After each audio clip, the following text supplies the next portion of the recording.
Le secret pour être riche, c'est porter le fardeau des autres. Tant que les autres sont dans ton cœur comme un fardeau, Dieu va toujours ouvrir le ciel pour que l'argent vienne dans ta main. Et quand je suis entré, j'ai dit à ma femme, si on ne les avait pas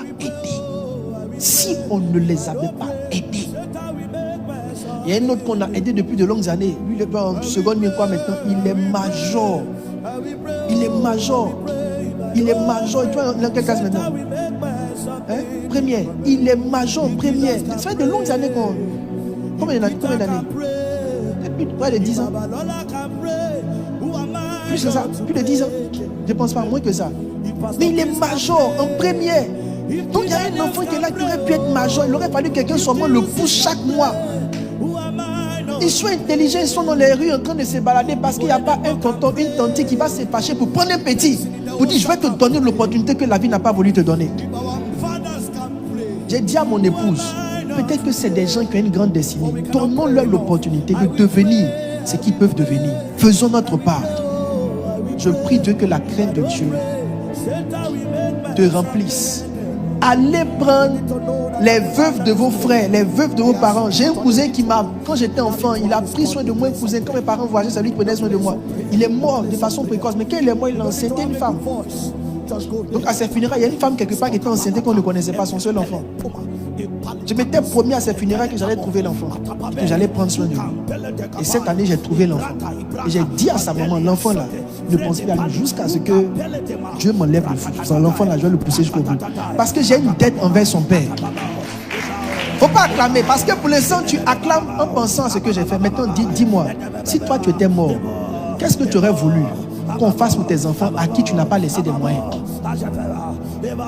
Mets-toi à leur place. Si tu étais mort sans avoir laissé des ressources, qu'est-ce que tu aurais voulu qu'on fasse? C'est ça la crainte de l'Éternel. La crainte de l'Éternel vous interdit de maltraiter vos employés. Éphésiens 6, 9. Il dit, et vous, maîtres, agissez de même à leur égard. Abstenez-vous de menaces, sachant que leur maître et le vôtre est dans les cieux, et que devant lui, il n'y a point d'acception de personne. La crainte de l'Éternel vous oblige à bien traiter vos employés. La première chose, quand vous embauchez les gens, donnez-leur un bon salaire. Donnez-leur un bon salaire.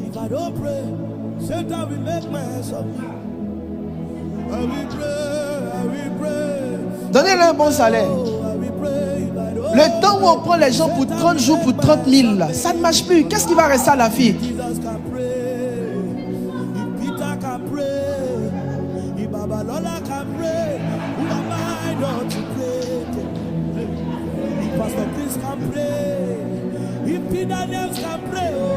Regardez, je vais vous dire une chose, écoutez-moi bien. Les gens que nous employons, en fait, c'est comme si Dieu nous donne l'opportunité d'aider quelqu'un à sortir de quelque chose. En vérité, ce n'est pas trop notre travail, c'est la vie des gens. Si tu peux faire plus, pourquoi tu ne fais pas plus?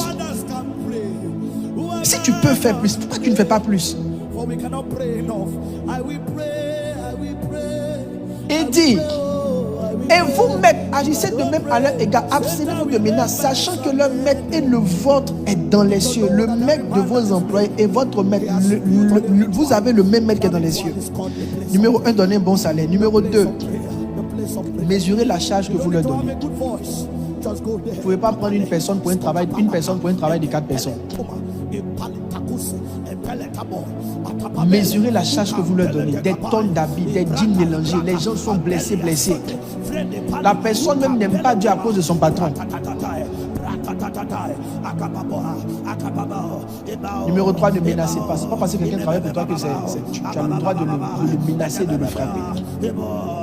Numéro 4, mettez-les dans les conditions d'hygiène. J'ai vu des maisons dans lesquelles j'avais une famille que je connaissais aux 2 plateaux. Bishop, on peut travailler là-bas, mais on ne mange pas là-bas. Et même s'ils ont mangé, qu'il y a eu un reste, le personnel n'est pas censé manger le reste. Et tu viens avec ton eau et tu manges dehors. Il ne doit pas boire l'eau de la maison. C'est la méchanceté. Je prie que Dieu t'en délivre. La troisième, avant-dernière chose, la crainte de l'Éternel vous pousse à ne pas oppresser les enfants. Il dit, gardez-vous de mépriser un seul de ces petits, car je vous dis, leurs anges dans les cieux voient continuellement la face de mon Père qui est dans les cieux. Leurs anges dans les cieux voient continuellement la face de mon Père qui est dans les cieux. Alors, il y a une chose que je veux dire qui est très importante. La Bible dit que les enfants ont des anges.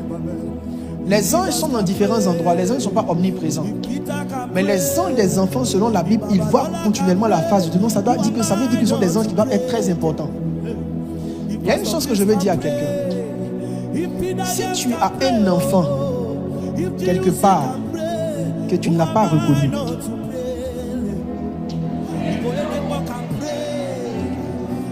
quand le culte finit, il faut aller le reconnaître.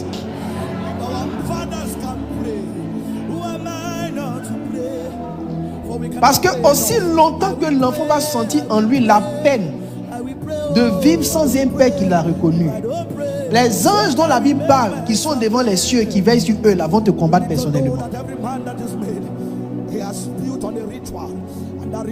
Vous avez enceinté des gens. Vous l'avez fait consciemment et de bon cœur. Un enfant en est sorti. Donc si tu n'as pas reconnu, l'enfant va le reconnaître. Numéro 2, si tu as enceinté quelqu'un, tu es un enfant quelque part et que tu ne prends pas soin de l'enfant, bien que tu aies reconnu que c'est ton enfant, à partir de ce dimanche, commence à prendre soin de cet enfant. Ce n'est pas la quantité d'argent qui compte.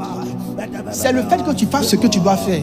Et même quand tu n'as pas l'argent, au lieu de fuir là, lève-toi et va t'asseoir devant l'enfant et buvez-le ensemble. Vous savez pourquoi j'aime ce message? Parce qu'il y a quelqu'un ici.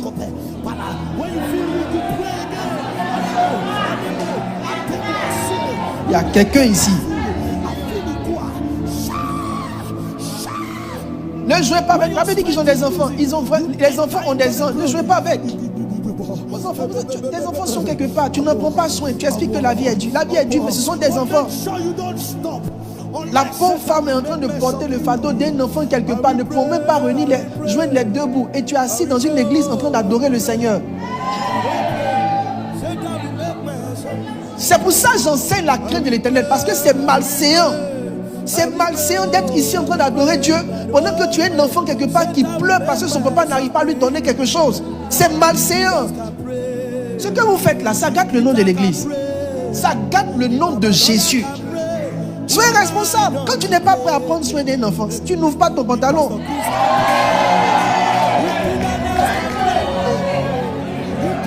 J'ai dit je prêche doucement. Aujourd'hui dimanche, j'ai décidé de prêcher doucement.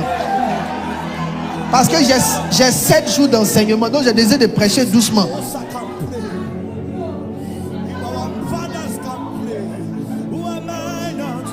Sérieux, il ne faut pas jouer avec. Parce que quand vous faites ça chaque dimanche, quand vous adorez ça, ça fait que Dieu... En fait, ça crée une colère dans le cœur du Seigneur.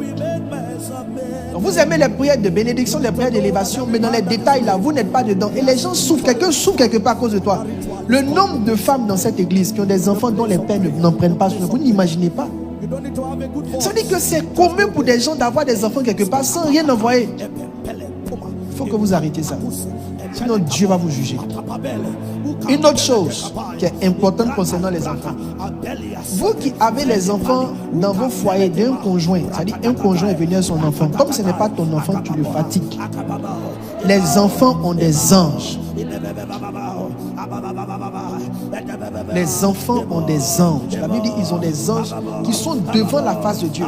Si vous plaisantez à ça, tu seras étonné que tes enfants que tu protèges et l'enfant que tu maltraites, à cause de l'enfant que tu as maltraité, tes enfants que tu protèges auront du mal à réussir dans la vie.